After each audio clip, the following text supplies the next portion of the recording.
সুধী দর্শকবৃন্দ ও স্নেহের ছাত্রছাত্রীরা, আজ আমি পরিবেশ বিজ্ঞানের এমন একটি বিষয় নিয়ে আলোচনা করব যাতে পরিবেশ সংক্রান্ত অনেক অজানা তথ্য আমাদের কাছে পরিষ্কার হয়ে যাবে। আজ আমি সয়েল রিসোর্স বা মৃত্তিকা সম্পদ নিয়ে আলোচনা করব।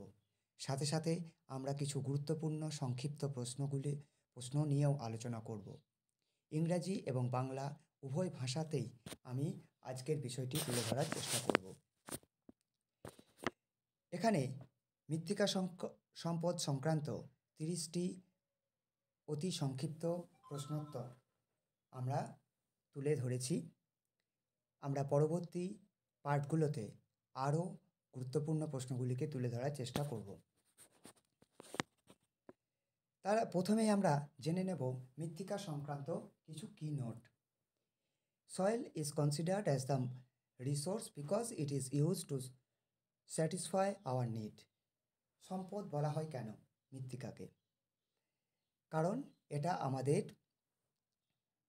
আমাদের যে চাহিদা সেটাকে পূরণ করে। The most important renewable natural resource. মৃত্তিকা হচ্ছে খুবই গুরুত্বপূর্ণ একটি প্রতিপূরণযোগ্য প্রাকৃতিক সম্পদ। It is the medium of plant growth.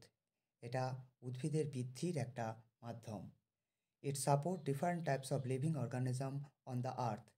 পৃথিবীর ওপর বিভিন্ন জীবকুলের বাঁচার আধার হচ্ছে এই মৃত্তিকা সম্পদ। Most life on earth depends on soil as a direct or indirect source of food. প্রত্যক্ষ বা পরোক্ষভাবে খাদ্যের জোগাড়ের জন্য প্রত্যেকটা জীবই এই মৃত্তিকা সম্পদের ওপর নির্ভরশীল। এবার আমরা কিছু গুরুত্বপূর্ণ ফাংশন মৃত্তিকা সম্পদ বা মৃত্তিকার কতগুলি গুরুত্বপূর্ণ কার্যাবলী সম্পর্কে জেনে নেব। প্রথমে আমাদের দেখে নেব medium of crop production, producer and absorber of gases, medium for plant growth, home to organism, it may be plant or animals and others, essential natural resources, filter of water and waste, sources material for construction, medicine, art, etc., waste decomposer. It is also important study field of eminent geologist, climatologist, biologist and human historian. এবার আমরা কিছু গুরুত্বপূর্ণ প্রশ্ন দেখে নিই।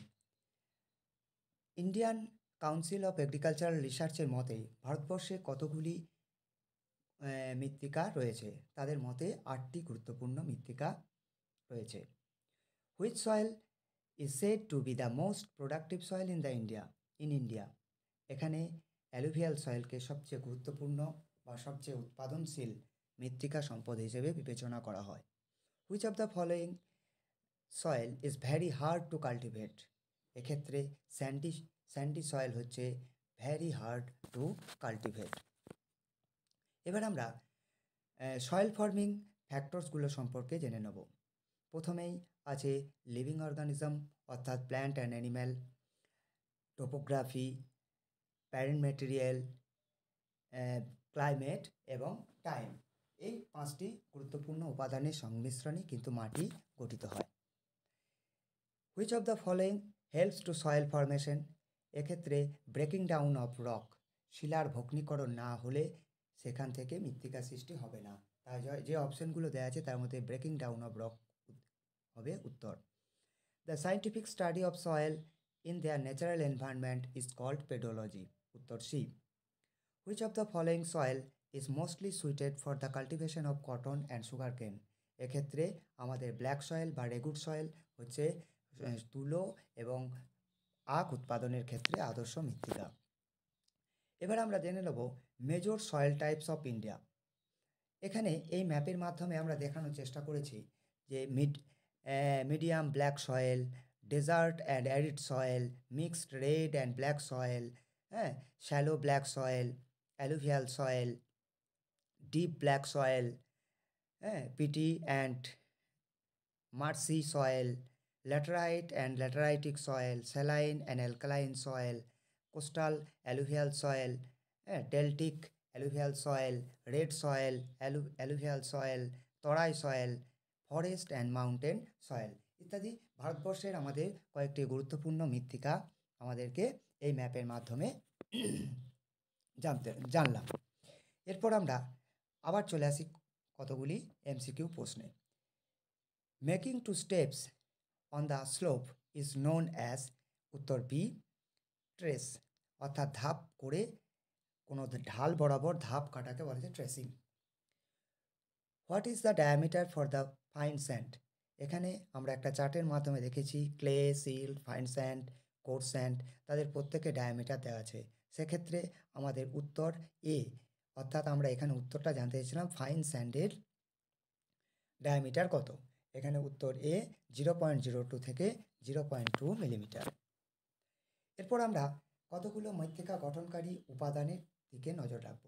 আমরা সমগ্র মাটির মধ্যে আমরা 45% পাই মিনারেল পার্টিকেলস, খনিজ পদার্থ, 25% বাতাস, 25% জল, পড়ে থাকে 5%, সেই 5% হচ্ছে আমাদের জৈব পদার্থ। এই জৈব পদার্থের মধ্যে আবার 10% অর্গানিজম, 10% রুট এবং 10% এবং 80% হচ্ছে আমাদের হিউমাস।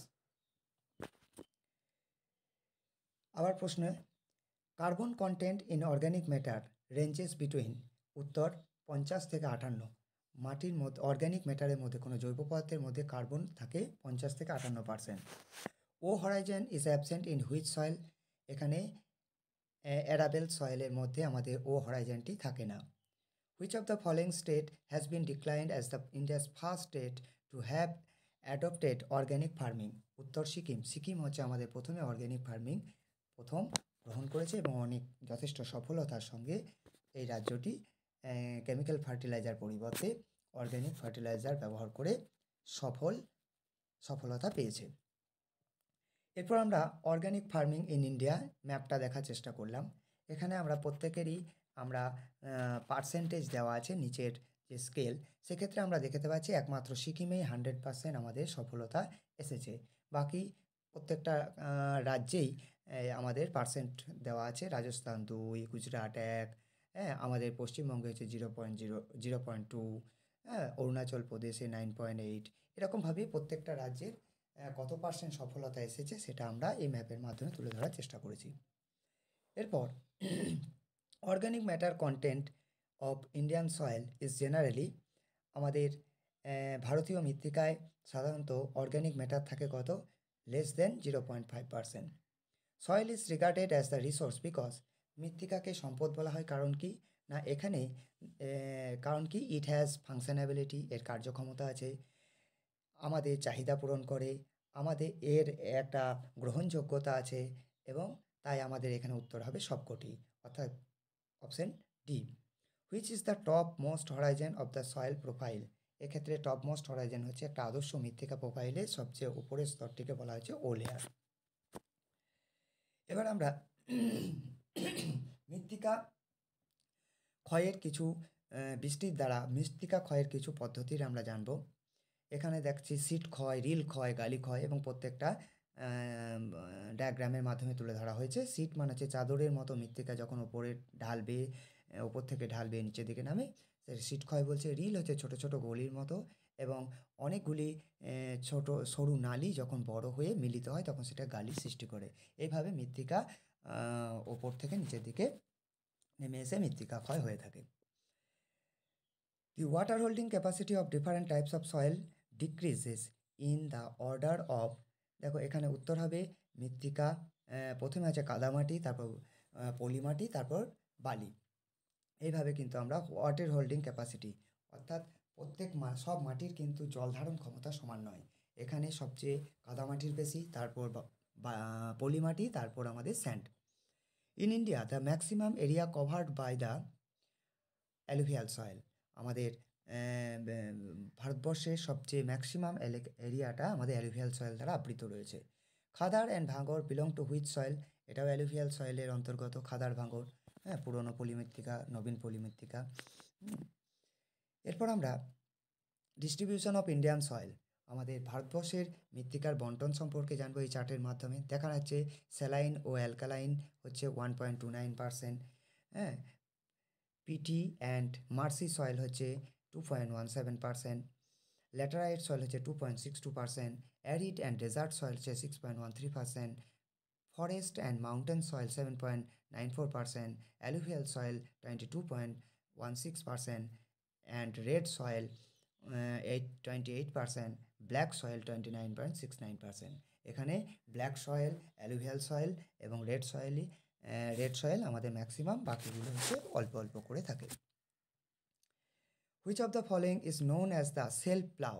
সেলফ প্লাউ হচ্ছে নিজে নিজে চাষ করা, স্বকর্ষণ সয়েল অফ দ্য কান্ট্রি। এখানে আমাদের ব্ল্যাক সয়েল মৃত্তিকা বা কৃষ্ণ মৃত্তিকা আমাদের নিজে নিজে কর্ষণ করে। অ্যান এরিয়া ইন ইন্ডিয়া হোয়ার গালি ইরোশন টেক্স প্লেস। এখানে চম্বল রেভাইন্স যেখানে রয়েছে সেখানে আমাদের গালি ইরোশন সবচেয়ে বেশি দেখা যায়। The soil formed in situ, অর্থাৎ স্বস্থানে যে মাটি তৈরি হয় তা হচ্ছে ব্ল্যাক সয়েল, স্বস্থানে। এবার আমরা ডিস্ট্রিবিউশন অফ ডেগ্রেডেড ল্যান্ড পার্সেন্টেজে দেখিয়েছি আমরা। সবচেয়ে ল্যান্ড ডেগ্রেডেশন বা মৃত্তিকার যে অবনমন সেটা হচ্ছে low degradation dated area, moderate degradated area, high degradated area and very high degradated area. এগুলো আমরা বিভিন্ন রং বা কালারের মাধ্যমে দেখেছি এবং সেক্ষেত্রে দেখতে পাচ্ছি মৃত্তিকা ক্ষয় কোন কোন এলাকাগুলোতে বেশি এবং কোন জায়গাতে মধ্যম প্রকৃতি, কোন জায়গাতে সবচেয়ে কম। এবার land consisting of many gullies and ravine is called badland. অনেকগুলো গালি এবং রিল সম্মিলিত এলাকাকে বলা হচ্ছে badland. Which of the following soil are formed by increase lynching?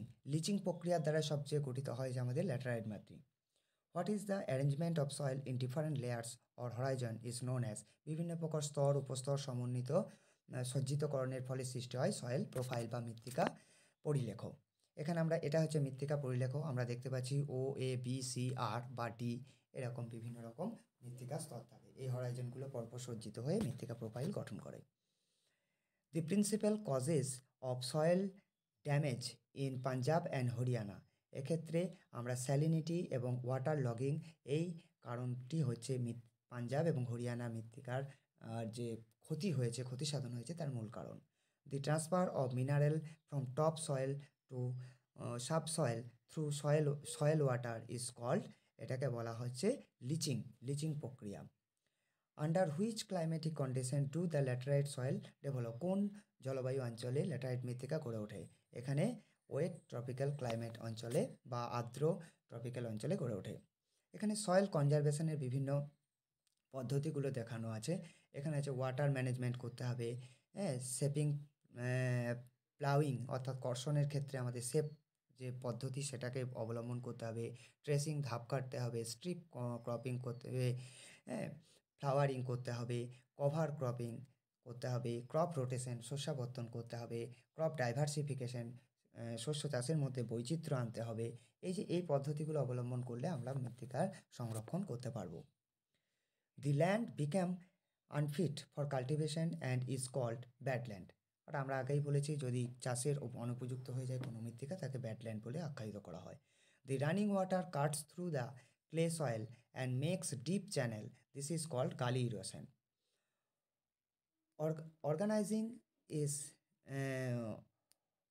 ওভারগ্রাজিং is responsible for causing soil depletion. মৃত্তিকার অবলম্বন বা মৃত্তিকার ক্ষয়ের মূল কারণ হচ্ছে ওভারগ্রেজিং, অতিমাত্রায় চারণ। Which of the following is use two conserve the soil? এখানে মালচিং পদ্ধতি, যাতে জলের অপচয় রোধ করার জন্য বাষ্পীভবন যাতে বেশি না হয় সেই জন্য সেচ দেওয়ার পর মাটির ওপর ধুলো বা পাতা জাতীয় কিছু ছড়িয়ে দিয়ে বাষ্পমোচন রোধ করা হয়, এটাকে মালচিং বলে। নমস্কার, ধন্যবাদ।